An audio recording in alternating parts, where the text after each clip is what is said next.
Hello বন্ধুরা, আজকে আবার গ্লোবাল সোশ্যাল একাডেমি থেকে আমরা নিয়ে এসেছি একটা আনকোরা নতুন স্পোকেন ইংলিশের ভিডিও। চলো আজকের এপিসোড শুরু করা যাক দুটো খুব কমন অথচ বেশ গণ্ডগোলে প্রশ্ন দিয়ে। আচ্ছা বলতে পারো, ডু ইউ আন্ডারস্ট্যান্ড আর ডিড ইউ আন্ডারস্ট্যান্ড এই দুটো বাক্যই কিন্তু গ্রামাটিক্যালি কারেক্ট, কিন্তু বলো দেখি কখন কোনটা ব্যবহার করা যাবে? অর্থাৎ কখন বলবো ডু ইউ আন্ডারস্ট্যান্ড আর কখন জিজ্ঞেস করব ডিড ইউ আন্ডারস্ট্যান্ড। আজকের ভিডিওটাতে আমরা এই ব্যাপারটা খুব সহজ করে বুঝে নেব। ভিডিওটা শেষ পর্যন্ত দেখো, কারণ ফাইনাল আনসারটা আমরা আলোচনা করব ভিডিওটির শেষে। আজকের ভিডিওটা হচ্ছে প্রত্যেক দিনের কথোপকথন নিয়ে। তোমরা মন দিয়ে শুনবে আর সাথে সাথে বলবে, আর বারবার রিপিট করলে দেখবে তোমরা খুব তাড়াতাড়ি ইংলিশে ফ্লুয়েন্ট হয়ে উঠতে পারবে। Just practice for 5 minutes every day. প্রত্যেক দিন 5 মিনিট প্র্যাকটিস করলে দেখবে ম্যাজিকের মতো এই ফর্মুলা কাজ করে। Don't forget to subscribe, like and share this video, and yes, hit the bell icon because we upload a new English video every day. তাহলে প্রত্যেক দিন একটা আনকোরা নতুন ভিডিও আপলোড হয় গ্লোবাল সোশ্যাল একাডেমিতে, কেবলমাত্র তোমাদের জন্য।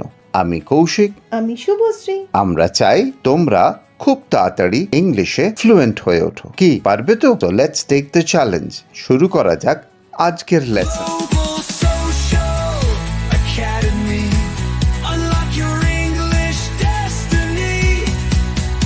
Daily use sentences. Listen and repeat. Can you do me a favor? তুমি কি আমাকে একটু সাহায্য করতে পারো? Can you do me a favor? I need a little help. আমার একটু সাহায্য দরকার। I need a little help. How is everyone at home? বাড়িতে সবাই কেমন আছেন? How is everyone at home? How are you? তুমি কেমন আছো? How are you? দেখো এখানে সেন্টেন্সটা হয়তো তোমাদের মনে হবে খুব সহজ, কিন্তু আর উচ্চারণে কিন্তু ARE, তো হাউ আর ইউ ইটা কিন্তু খুব বেশি উচ্চারণ হয় না। তো if you want to speak very stylish and smart English, you should pronounce it properly. তো উচ্চারণটা সঠিক হওয়া চাই। তো how are you? Okay. It's expensive. এটা অনেক দামি. It's expensive. It's inexpensive.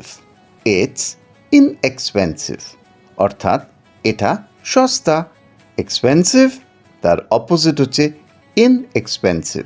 Long time no see. অনেক দিন দেখা হয়নি. Long time no see. অনেক দিন পর কারোর সাথে দেখা হলে তোমরা এটা বলতে পারো, Long time no see. I haven't seen you for a long time. দেখো লং টাইম নো সি এটা একটা ফ্রেজ, কি সুন্দর। তো একই মানে আমরা বলতে পারি I haven't seen you for a long time. তোমার সাথে অনেক দিন দেখা হয়নি। কি বলবে? I haven't seen you for a long time. Nice to see you again. আবার দেখা হয়ে ভালো লাগলো. Nice to see you again. Is that clear? এটা কি স্পষ্ট? তো দেখো আমি একটা কিছু বোঝাচ্ছি কাউকে, তো আমি জানতে চাইছি যে তার কাছে আমার কথাগুলো, আমার বোঝানোটা স্পষ্ট হয়েছে কিনা। তো আমি কি বলবো? তোমার কাছে ব্যাপারটা স্পষ্ট হয়েছে, তোমার কাছে ব্যাপারটা ক্লিয়ার হয়েছে। তো আমরা তো এভাবে বলি। তো এটাকে কি বলবে? Is that clear? What do you mean? তুমি কি বোঝাতে চাইছো? ধরো কেউ আমাকে একটা কথা বলল, আমি ঠিক বুঝতে পারলাম না যে ও কি বলতে চাইছে। আমি কি বলবো? What do you mean? That's so true. এটা একদম ঠিক. That's so true.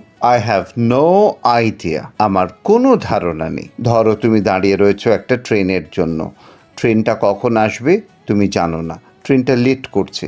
তোমাকে একজন জিজ্ঞেস করলো, দাদা ট্রেনটা কখন আসবে? তুমি মাথা নেড়ে বললে আমার কোনো ধারণা নেই, অর্থাৎ I have no idea. I have no clue. আমার বিন্দু মাত্র ধারণা নেই. I have no clue. What's it about? এটা কি বিষয়? What's it about? এটা কি বিষয়? He's a bit slow. সে একটু ধীর গতির.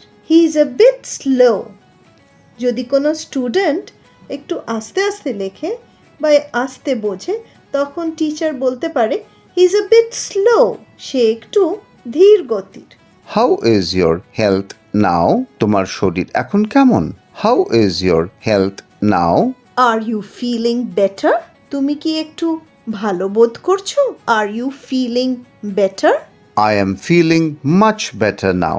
আমি এখন অনেক ভালো বোধ করছি। ধরো তুমি অসুস্থ হয়ে পড়েছিলে এবং এখন ঠিক আছো, তোমাকে কেউ জিজ্ঞেস করলো এখন কেমন আছো, তুমি বলবে এখন অনেক ভালো আছি। কিভাবে বলবে? I am feeling much better now. Call me back, আমাকে পরে কল করো। Call me back. I was tied up in a meeting. আমি একটা মিটিংয়ে ব্যস্ত ছিলাম। I was tied up in a meeting. দেখো সুন্দর একটা ফ্রেজ ব্যবহার করেছে, টাইড আপ। তো কোনো একটা ব্যাপারে তুমি ব্যস্ত ছিলে, তো সেইখানে সেটা বোঝাতে বলবে যে I was tied up, TIED, tied up. Sorry, I didn't catch that. দুঃখিত, আমি কথাটা ধরতে পারিনি। Sorry, I didn't catch that. Sorry, I didn't hear what you said. দুঃখিত, তুমি কি বললে আমি শুনতে পাইনি। Sorry, I didn't hear what you said. Stop kidding, মজা করো না। Stop kidding. This is not a joke, I am serious. এটা কোনো রসিকতা নয়, আমি সিরিয়াস। তো এটা কখন বলবে? কেউ ধরো একটা খুব সিরিয়াস সিচুয়েশন বা একটা খুব গুরুতর ব্যাপার তোমার কাছে, কিন্তু অন্য লোকটা মজা করছে, হাসি ঠাট্টা করছে, তুমি বলতেই পারো this is not a joke, I am serious. When do you go to school? তুমি কখন স্কুলে যাও? When do you go to school? চলো এবার ফেরা যাক সেই দুটো কমন বাট কনফিউজিং প্রশ্নের কাছে, যা দিয়ে আমরা আজকের ভিডিওটা শুরু করেছিলাম। আমরা কখন ব্যবহার করব ডু ইউ আন্ডারস্ট্যান্ড, আর কখন বলবো did you understand. Do you understand এটা আমরা ব্যবহার করব যখন এই মাত্র কাউকে কিছু বুঝিয়ে এই মাত্র জানতে চাইছি যে সে সেটা বুঝেছে কিনা। যেমন ধরো এখন আমি তোমাদের কিছু বোঝাচ্ছি, আমি যদি জিজ্ঞেস করি তোমরা এখন যে কথাটা বললাম সেটা কি বুঝতে পেরেছো, তখন আমি বলবো do you understand, do you understand what I am telling you now. এখানে দেখো বোঝানোর প্রসেসটা বা কাজটা কিন্তু চলছে এবং বিষয়টা সম্বন্ধে বোঝাতে বোঝাতে হঠাৎ থেমে গিয়ে আমি জানতে চাইছি যা বলছি তা কি তোমরা বুঝছো। আরেকটা এক্সাম্পল দেখো, টিচার ক্লাসে জিজ্ঞেস করছেন I am explaining the maths problem, do you understand, তুমি কি বুঝতে পারছো? আমি অঙ্কটা বোঝাচ্ছি, তোমরা কি বুঝতে পারছো? এবার দেখো গতকালের ভিডিওতে একটা কিছু বোঝানো হয়েছিল, আমি যদি তোমায় জিজ্ঞেস করি আচ্ছা গতকাল যে হোয়াট আর হুইচ এর বিষয়ে ভিডিও ছিল সেটা দেখে তোমরা কি বুঝতে পেরেছিলে? অর্থাৎ বোঝানোর কাজটা আগেই হয়ে গেছে, এখন আমি জিজ্ঞেস করছি যে সেই যে বোঝানো হয়েছিল সেটা তোমরা বুঝেছিলে কিনা। এই ক্ষেত্রে আমি ব্যবহার করব ডিড ইউ আন্ডারস্ট্যান্ড। গতকাল শুভশ্রী আর আমি যেটা পড়িয়েছিলাম সেটা কি তোমরা বুঝতে পেরেছিলে? Did you understand what Shubhashree and I taught you yesterday। আরেকটা এক্সাম্পল দেখো, অভিভাবক বলছেন I told you yesterday how to cross the road safely.